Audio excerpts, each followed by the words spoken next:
Umusore araza akakubwira uri umukobwa ati nishingiye ubuzima bwawe, ikintu cyose ukeneye uzagira utuzakimbaza, ntibazakubeshye ntibazagushuke, iryo jambo akubwiye buri uko imbere hawe niwe uhafite. Yego ibikurya umutima n'ibigutwara umwanya ni byinshi, ariko nje kukubwira ngo ntupfushe ubusa amahirwe yawe, imbere hawe niwe uhafite, imbere h'umuntu niwe uhafite. Ntuzashukwe n'urukundo mama gukunda, ntuzashukwe n'ukuntu papa kwitaho, ntuzashukwe n'imitungo bakwandikishijeho, ntuzashukwe n'amasambu ya papa, ntuzashukwe base na ba nyina ari abana bo mu gikoma cyavoka nka kumwe Roki ajya bivuga. Turabashuhuje mu izina rya Yesu Kristo w'i Nazareti, amahoro y'Imana nabe muri mwe. Turabashuhuje mwebwe mwese mudukurikiranira mu gihugu cy'u Rwanda mu ntara nyinshi zitandukanye, kandi turabashuhuje mwese muri mu bihugu by'ababanyi, mu bihugu by'abaturanyi.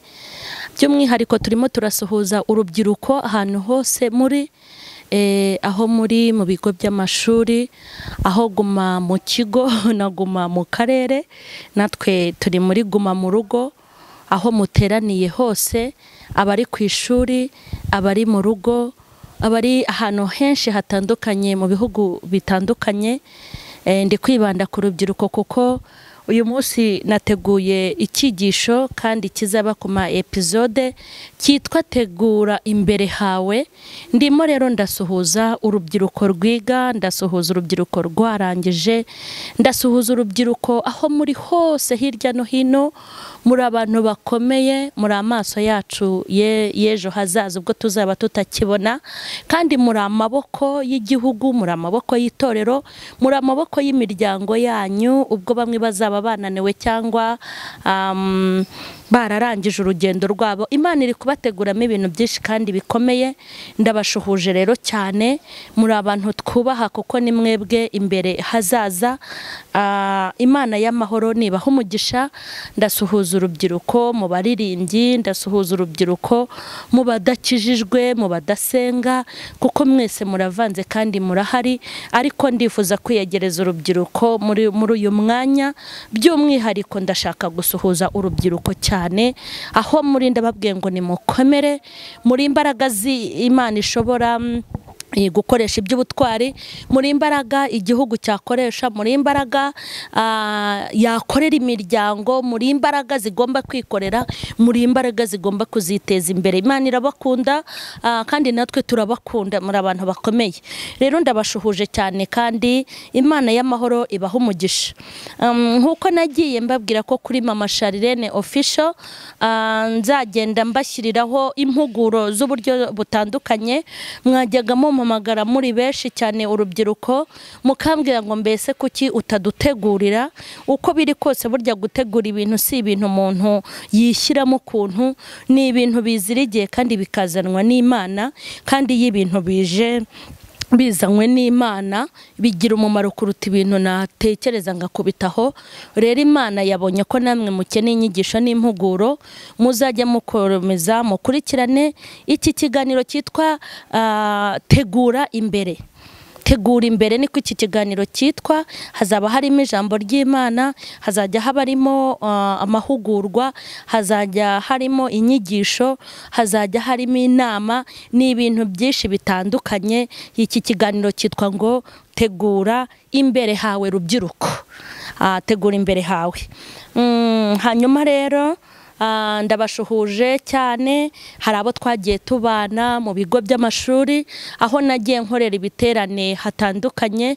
Hari abagendaga munyandikira kuri telefone, hari abo nagiye nsura muri za kaminuza zitandukanye zo muri uyu mujyi wa Kigali n'ahandi. Twagiye tubana nk'urubyiruko. Imana rero nibaha umugisha. Nishimiye kubana namwe muri iki kiganiro cyangwa muri iki cyigisho cyitwa Tegura imbere hawe rubyiruko. ndifuza ko twifashisha ijambo ry'Imana kuko Imana niyo ishobora gushyigikira amahitamo yawe. Imana niyo izateza imbere imishinga uri gutekereza, kandi Imana niyo ikwiye kuyobora intambwe z'ibirenge byawe. Imana niyo izashyira kuri gahunda ibyo wibwira n'ibyo utekereza, ibyakunaniye gushyira mu bikorwa n'ibyo utaratekereza. Humura, ufite umuterankunga ukomeye witwa Uwiteka, kandi ntabwo burya yakuremeye kuruha, nta nubwo yakuremeye kubabara. Imana ifite byinshi iguteganyirizaho kandi by'umumaro. Nawe ndakubwira ngo ntuzayibere ikigwari kuko iri maso kugira ngo ikugirire neza. Turebe ijambo ry'Imana mu gitabo hano mu Migani ibice 8 ku murongo wa 13, twumve ijambo rijyanye n'izi mpuguro nshaka kubaha. Mu Migani ibice 8 murongo wa 13 haravuga ngo kubaha Uwiteka ni ukwiga n'ukwanga ibibi. Kubaha Uwiteka n'ukwanga ibibi, ubwibone n'agasuzuguro n'inzira y'ibibi, n'akanwa k'ubugoryi nibyo nanga. Ninjye nyiri inama no kumenya gutunganya, ninjye nyiri inama no kumenya gutungana, ninjye muhanga kandi ifite n'ububasha. Ninjye wimika abami ngaha ibikomangoma guca imanza zitabera, ninjye uha abatware gutwara n'imfura nazo, ndetse n'abacamanza bo mu isi bose nkunda. Bankunda kandi abashakana umwete bazambona. Ubukire n'icyubahiro buri wanjye, kandi n'ubutunzi buhoraho no gukiranuka nabyo. Ubukire n'icyubahiro biri wanjye, kandi n'ubutunzi buhoraho no gukiranuka byose biri wanjye. Ndavuga Uwiteka. Ahangaha aya ni amagambo akomeye, ndifuza ko tubanza Uwiteka.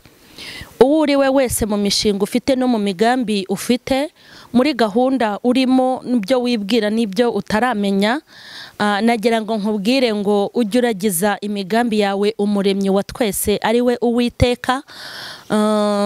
Kandi nagira ngo nkubwire ngo amaze kwivuga aha, aravuze ngo ninjye nyiri icyubahiro, ninjye nyiri ugutunga. Avuze ijambo rikomeye ngo ubukire n'icyubahiro byose biri wanjye. Ubukire n'icyubahiro byose biri wanjye. Abantu benshi bifuza gutera imbere baba bashaka ubukire n'icyubahiro, nta muntu utabikunda, ariko Imana iravuze ngo byose biri iwayo. Tuzagenda tubiganira. Hari abantu bazi yuko ubwabo ari imari, hari n'abazi ko ubwabo ari icyubahiro, ariko ndashaka kukubwira we rubyiruko, ndakubwiye ngo mu minsi yawe yo kubaho ujye ubitsa umuremyi ubuzima bwawe n'ubugingo bwawe, ngo kuko ubukire n'icyubahiro byose ngo nibye, niwe ubitanga kandi niwe ubifite. Tuzaganira ku bintu byinshi. Tegura imbere hawe. Tuzareba ikindi ikiganiro kivuga ngo kwiga kuyobora amarangamutima yawe. Nibyo, nta muntu ushobora kukubuza aya maraso ashyushye mujya muvuga ngo mufite ubushyuhe cyangwa amarangamutima y'imyaka ugezemo, nta muntu uzabiguhora kuko niko Imana yakuremye. Ariko tuzaganira ukuntu ukwiye kuyobora amarangamutima yawe cyangwa ukwiye kuyobora imyaka yawe ugezemo. Tuzaganira kandi ku bintu ushobora kubamo bikica amahirwe yawe. Burya naho waba uvuka mu muryango mubi cyangwa uvuka ameze gute, hari amahirwe wubakiwe n'Uwiteka. Ndakubwiye ngo nutayavamo arakurindiriye. Ntabwo Imana ari umugome ngo ibe yaraguteganyirije kubaho nabi. Amahitamo yawe niyo ajya bivanga. Kandi tuzaganira tuzajyana ikindi kiganiro, mbabwira ngo hari igihe uzisanga uri wenyine, ibikugaragiye n'abakugose badahari, kuko tusomye ijambo rivuga ngo niwe nyiri icyubahiro n'ubukire.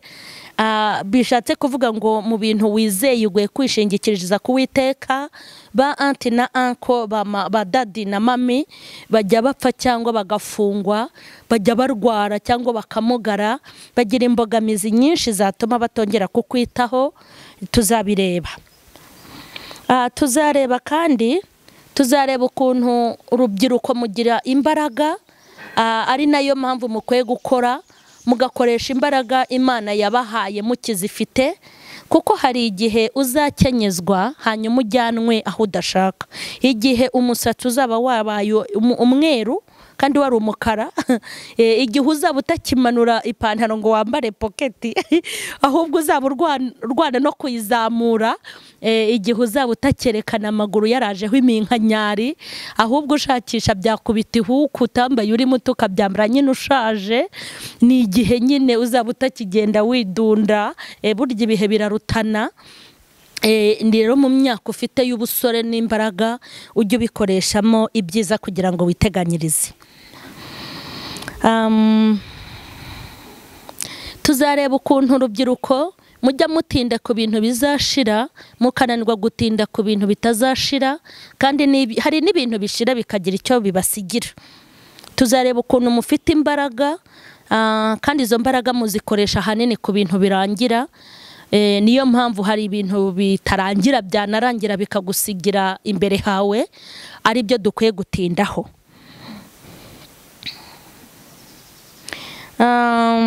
Hanyuma tuzareba kandi ukuntu ikintu umuntu w'urubyiruko atumbira ari cyo azakisa nacyo. Tuzareba rero ukuntu tugomba kujya dutumbira ibyiza kugira ngo tuzabe beza.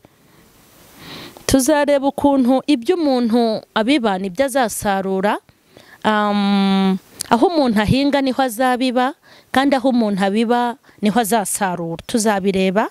Tuzareba kandi tuzareba ukuntu tugomba guha Imana igihe kugira ngo nayo izaduhe igihe, kandi nkubwira ngo Imana nutayitaho igihe nawe ntacyo izagutaho. Bishatse kuvuga ngo nuyishaka uzayibona, nuyishakana umwete uzayibona. Amahoro y'Imana akomeze kuba muri mwe. Aha ndumva nifuza ko dutangirira ahantu havuga ngo imbere hawe ni wowe uhafite. Haleluya! Urubyiruko, haleluya! Imbere hawe ni wowe uhafite. Urubyiruko ni mwebwe ndi kubwira, turi ku cyigisho kivuga ngo tegura imbere hawe rubyiruko, tegura imbere hawe rubyiruko. Bishatse kuvuga ngo kwa kuntu ujye uvuga ngo uzaba umupilote, ugomba kubitegura. Kumwe uvuga ngo uzaba umusirikare, ni wowe ukwiye kubitegura. Kuvuga ngo uzaba umugabo w'umubosi, ni wowe ugomba kubitegura. Kuvuga ngo uzaba fande, ni wowe uzabitegura.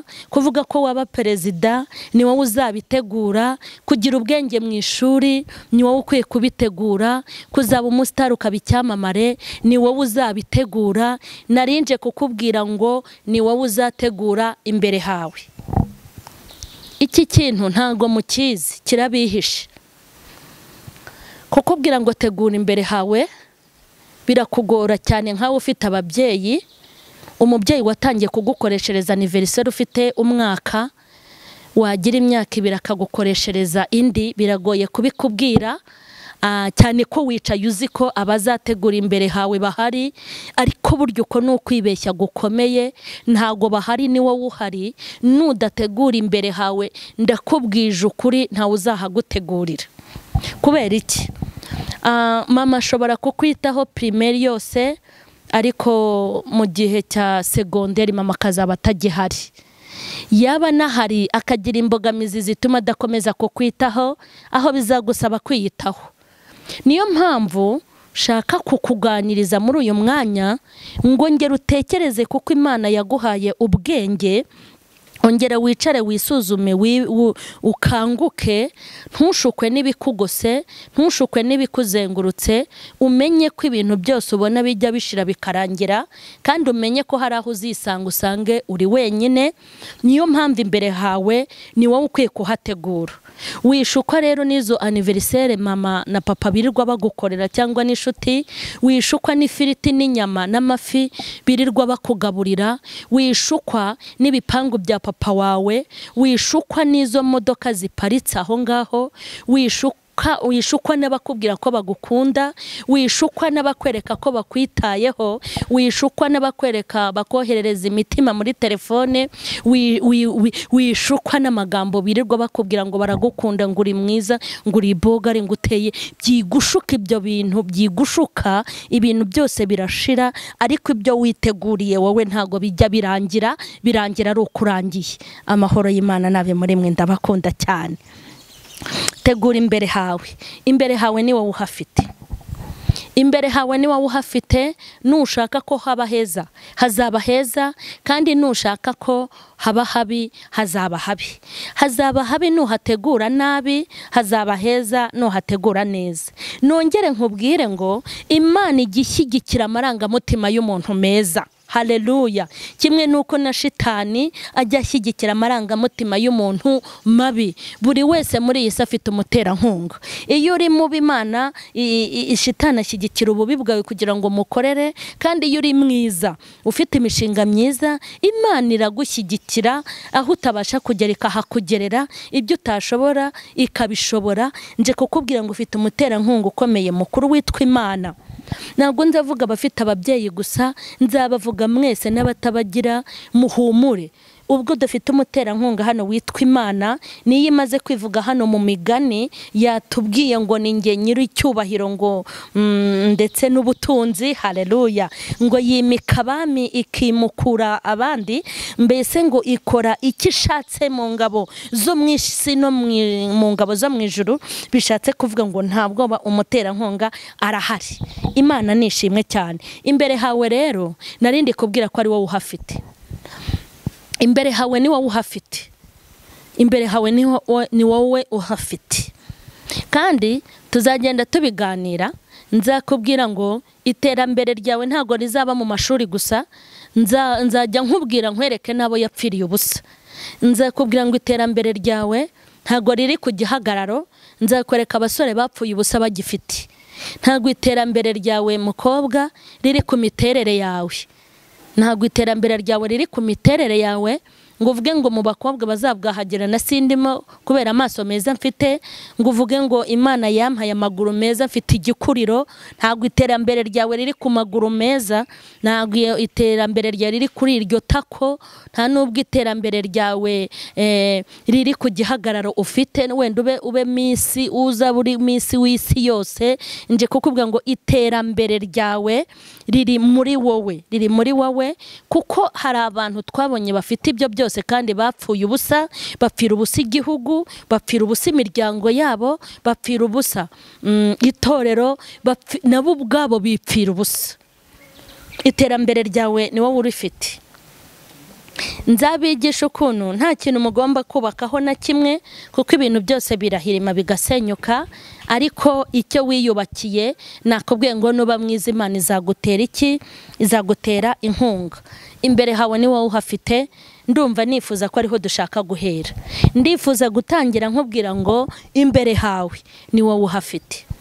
Hari igihe umwana ajya ku ishuri, akajya ku ishuri bamwishyuriye minerval, akajyana na rese yishyuriyeho, bakamuha de ponche, akagenda afite amafaranga yo kuzarya hanyuma n'igihe cyo gusurwa akajya asurwa uko abikeneye, mbese bakamuba hafi. Kandi uko niko ababyeyi tuba dukwiye kubigenza, akabikora, akabikorerwa, hanyuma akibera muri uwo munyenga, akayibera muri uwo munyenga. Ariko reka nkubwire, ushobora kubikorerwa muri wiga imanite, ukabikorerwa mu wa kabiri no mu wa gatatu, ariko mu wa gatandatu bikazakubera ikibazo gikomeye. Niyo mpamvu ukimara kumenya ubwenge,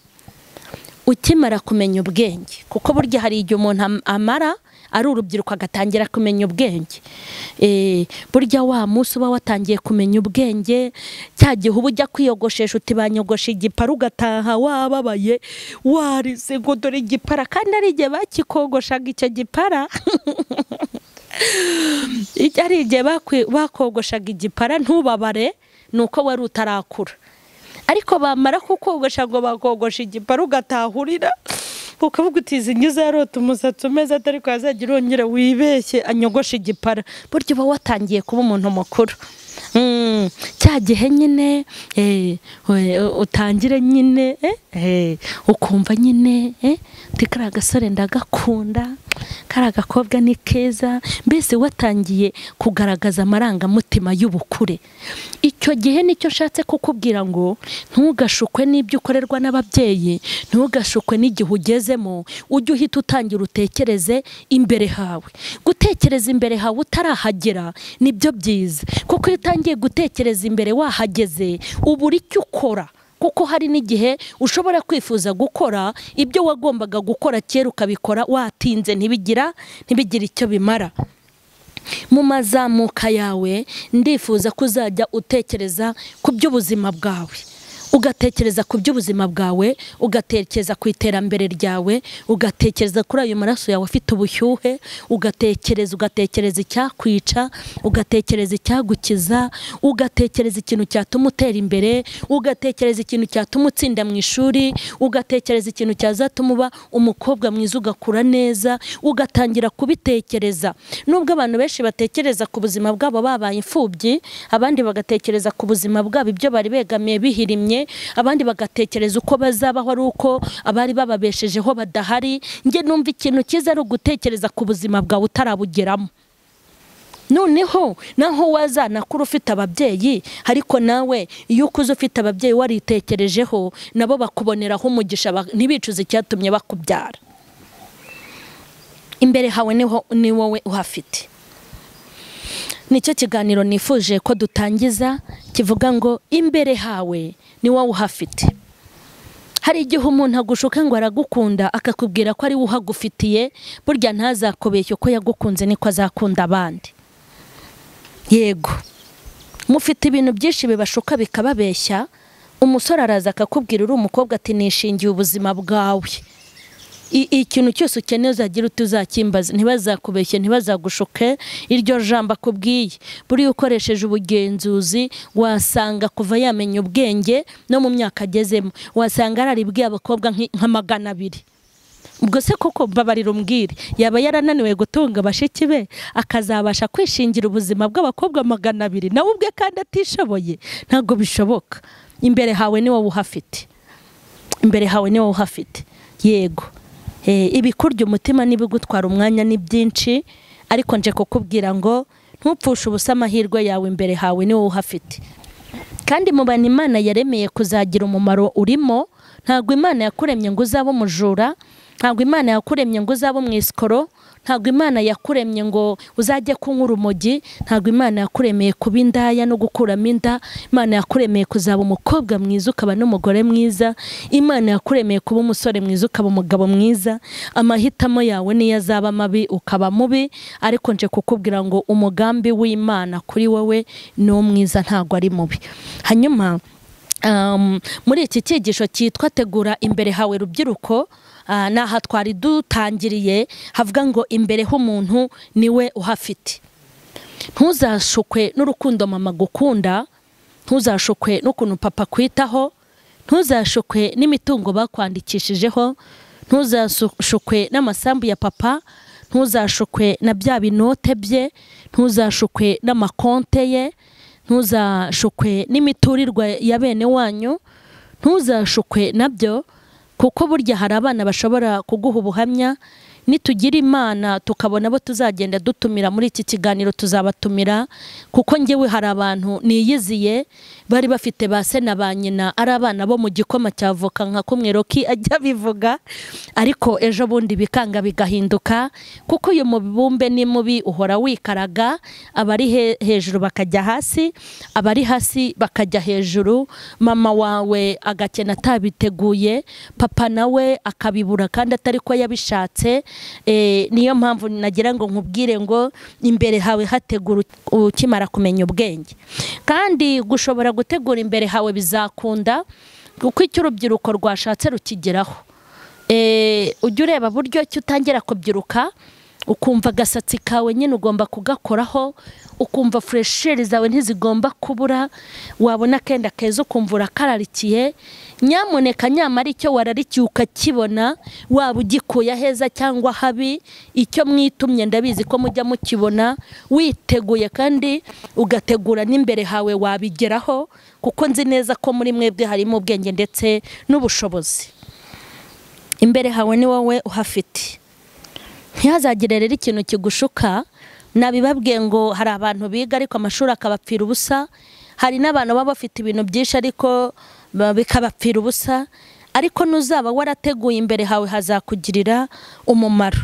Hari akaririmba njya ndirimba iyo najyaga nigisha igiterane cy'urubyiruko, nubwo ntakibuka reka nkaririmbe kugira ngo nkomezeho gato sozi. Umuntu abasha guhinduka warumwizeye, inshuti zikaguhinduka ku munsi mubi, babyeyi bakaguhinduka warubiringiye, ibihe bigaha ibindi ni gatebe gatoki. Umuntu abasha guhinduka warumwizeye, inshuti zikaguhinduka ku munsi mubi, babyeyi bakaguhinduka warubiringiye, ibihe bigaha ibindi ni gatebe gatoki. Hari umwe nabonye, umwe gusa utajya ahinduka na n'ibihe namba,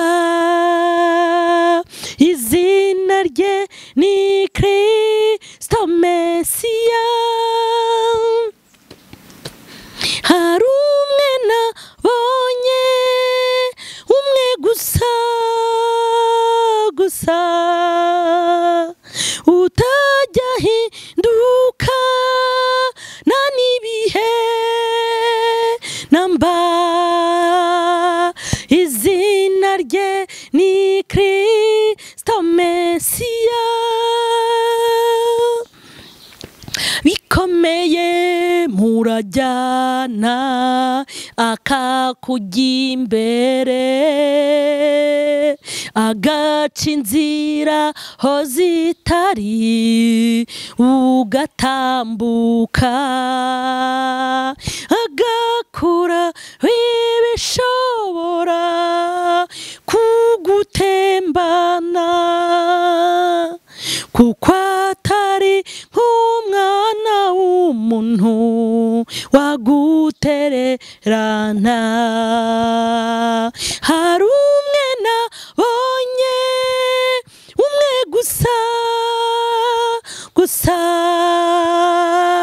utajya ahinduka na n'ibihe namba, izina rye ni Kristo Mesiya. Hari umwe nabonye, umwe gusa utajya ahinduka na n'ibihe namba, izina rye ni Kristo Mesiya. Ngo hari umwe nabonye, iyi ndirimbo ndayikunda. Iyo ndi kwigisha urubyiruko ni iyi ndirimbo nkunda kuririmba.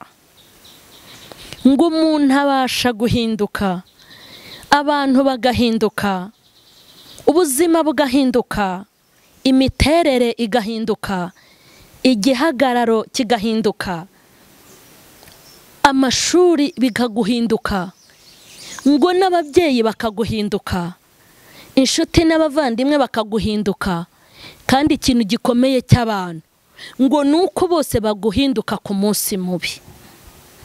Bahengera umunsi mubi wageze nibwo baguhinduka. Ngo ariko hari umuntu nabonye umwe gusa muri iyi si yababaho utajya uhindurwa n'ibihe, ngo niwe Kristo Mesiya nahabwa icyubahiro. Ntabwo ajya ahinduka, ni umupapa mwiza. Yesu ni imfura. Umva ko abantu mubeshya ngo muri imfura. Yesu ni imfura, intare yo mu muryango wa Yuda, igishyitsi cyo kwa Dawidi. Mumwizere kandi mumwiringire. Twari turi mu kiganiro cyitwa Tegura imbere hawe rubyiruko, hanyuma ndashoje episode ya mbere, ndifuza kubasengera. Reka dusenge. Nta kure Imana itakujyana, nta na kure itakuvana. Iterambere riri muri wowe, imbere hawe ni wowe uhafite, ariko ibyo wibwira byose bigashimangirwa n'Uwiteka. Nyemerera uce bugufi aho uri hose, bwira Imana igushyigikira, imbere hawe habe heza. Tugiye gusenga. Mwami w'amahoro Uwiteka, nyaguhora ku ngoma, uwera wa Isiraheli Kristo, ntare yo mu muryango wa Yuda, gishyitsi cyo kwa Dawidi. Ni wowe nyirukurema isi, ni wowe nyirukubahwa no gupfukamirwa, ni wowe utera bikamera, ni wowe ubiba bikera, ni wowe urera ugakuza, ni wowe uyobora amarangamutima y'abakuru n'abato, ni wowe ujya uheka abantu imvi zikaba uruyenzi bakiri mu mugongo, ni wowe washyize Yifashishije, wabaye mu ruhande rwacu ku manywa na nijoro, waraturengeye uradutabara, waradushyigikiye, watugiriye neza uyu mwanya, nk'umurikiye urubyiruko rwacu, nk'umurikiye abahungu n'abakobwa bacu aho bari hose, baba bari ku ishuri, baba bari mu ngo zabo, abiga n'abarangije. Ndabasengeye mu izina rya Yesu Kristo, wongere urambure ikiganza cyawe ku rubyiruko, uhiga ibibahiga, urwanya ibibarwanya, ubafashe ubuzima, ubafashe gutera imbere, ubafashe gukizwa, ubafashe gukiranuka, ubafashe mu bibahiga, ubafashe mu bibagoye, ubafashe mu bibananiza. Ndabasengeye mu izina rya Yesu kugira ngo abaguye ubabyutse, kandi abataramenya inzira ubahe kumenya. Ibi biganiro, izi mpuguro zigira imbaraga mu buzima no mu bugingo bwabo, bigere kure Mwami, aho ntabasha kugera wowe uhagere, kandi umuntu ugucira bugufi akagira isomo akuramo, umushyigikire. Imbaraga z'Umwuka Wera zitsindagira aya magambo, kandi abari hafi na kure bose bagubwe neza. Ndasengera abana bacu, ndasengera abahungu n'abakobwa bacu, ndabasengeye kugira ngo ubakureho umwijima, wicura burinde ubapfutse ku maso no ku mutima, ubiyegereze ubagire neza, kuko ari ibikoresho uzakoresha mu minsi iri imbere. Ndagushimye kubw'imbaraga zawe n'ubushobozi bwawe, ndagushimye kumvise gusenga kwacu, kandi ari cyo ukoze kubwo gusenga. Cyubahiro n'ikibi cyawe ni mu izina rya Yesu Kristo, amen.